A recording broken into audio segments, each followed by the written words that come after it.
Lucas 6:27-31.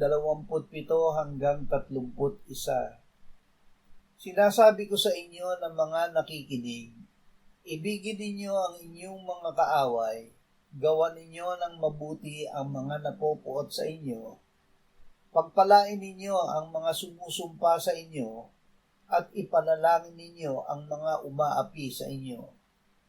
Sa sino mang sumampal sa iyo sa pisngi, iharap mo naman ang kabila, at sa sino mang umagaw ng iyong balabal, huwag mong ipagkait pati ang iyong tunika.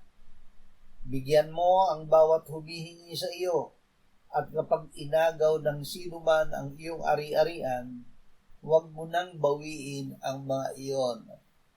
Kung ano ang ibig ninyong gawin sa inyo ng mga tao, gayon din ang gawin ninyo sa kanila.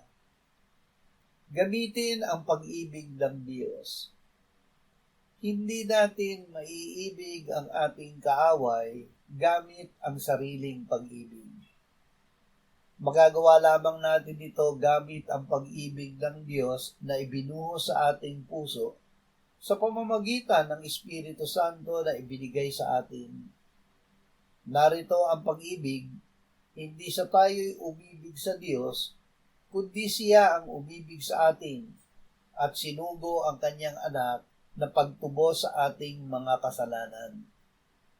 Mga minamahal, kung tayo'y inibig ng Diyos ng gayon, nararapat na mag-ibigan din naman tayo sa isa't isa.